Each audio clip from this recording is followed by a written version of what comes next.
A paz do Senhor. Venho aqui falar sobre a história de José. Todo mundo conhece essa história na Bíblia. José era um menino sonhador, como a Bíblia mesmo fala em Gênesis, né? Tem várias passagens em Gênesis que fala sobre José. José era o filho mais novo, né, de Jacó. E ali ele tinha um sonho, né? Ele sonhava, era um sonhador. E ele, um abençoado dia, ele foi contar esse sonho para os seus irmãos. Ele sonhou à noite e no outro dia foi logo, imediatamente foi contar para seus irmãos de sangue, né? Não foi nem irmão da igreja, foi irmão de sangue. Olha aí o perigo.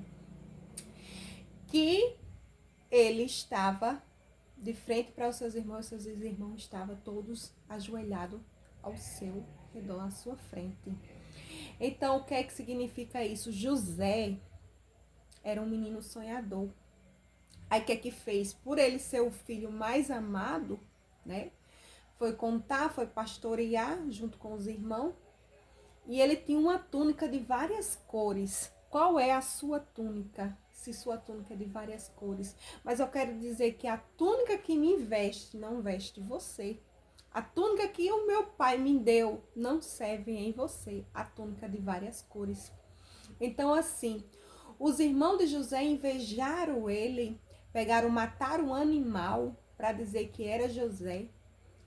Se passaram, teve um dos irmãos que se passaram por José, se vestiu a roupa porque o pai dele já estava um pouco debilitado, não conseguia ver, né? E ali começou todo o processo, toda a promessa. Então, assim, ele aproximaram da promessa de José. José foi vendido, foi colocado na cisterna, foi a mulher de Potifar quis que ele cometesse um adultério com ele não quis, ele correu, né? Mas mesmo assim ela pegou ainda a roupa dele, né? E ficou com a roupa dele para dizer que ele tinha feito algo com ela sem ter feito. E assim, essa mulher colocou ele lá, né? Na cisterna, colocou lá. E lá ele tinha os sonhos, né? Tinha o padeiro, tinha o copeiro e tinha o cozinheiro. Tinha essas três pessoas. E ele foi desvendar o sonho deles. E ele também foi esquecido lá, como muitas das vezes a gente é esquecido até pelos nossos irmãos. Eu quero dizer para você que os nossos irmãos podem nos invejar, mas o que ele vai fazer é aproximar da promessa de Deus que Deus tem na nossa vida, na minha e na sua vida. Porque eles queriam acabar, queriam destruir o plano de Deus na vida de José. Mas o que aproximou mais ainda a José ser governador. E José foi... aquele faraó antigo morreu, veio outro faraó, desenvendou o mistério do sonho daquele faraó, né? As espigas secas, as espigas cheias, as vacas magras, as vacas gordas, e todo o mistério ali foi desenvendado, que eles iam passar tanto de ano de seca e tanto um ano de abundância, que eles tinham o que eles plantaram, o que eles tinha que guardar, armazenar. E ali veio a família de José pedir arrego, pedir proteção, pedir alimentos. E o que é que fez José? José não fez nada. José abençoou os irmãos deles. E ainda conheceu o irmão que nasceu depois dele, que era o irmão mais novo. Né? O que José fez? José perdoou, porque Deus colocou ele num plano maior.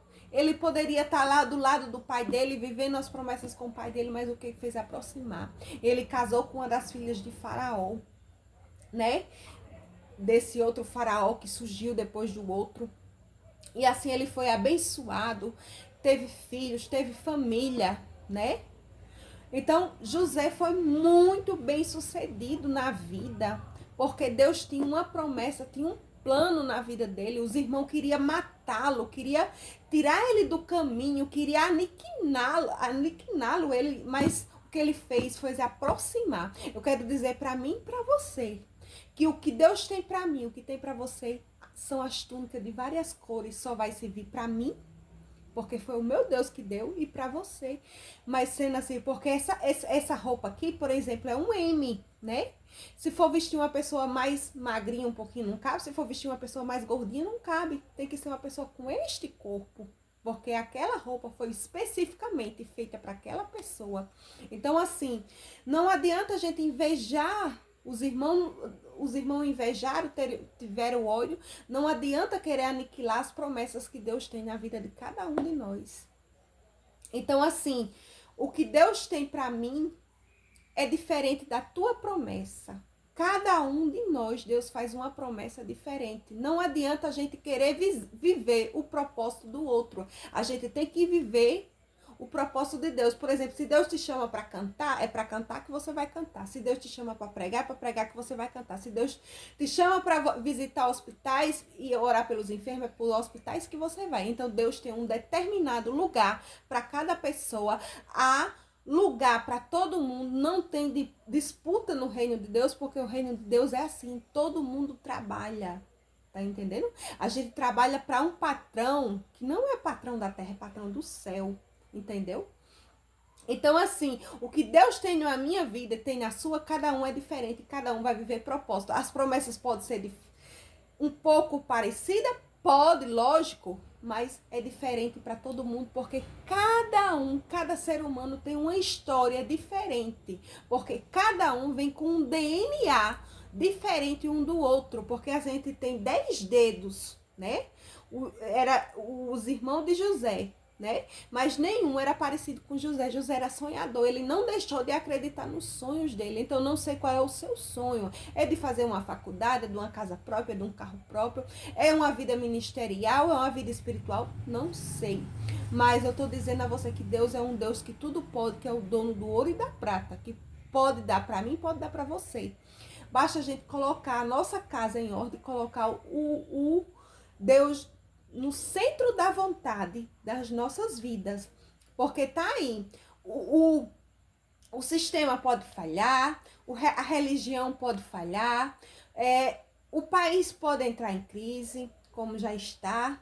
Pode acontecer o que for. A saúde pode entrar em decadência, mas quem opera, quem faz o milagre é Deus. Então, assim, se Deus faz milagre na minha vida, também pode fazer na sua. Amém?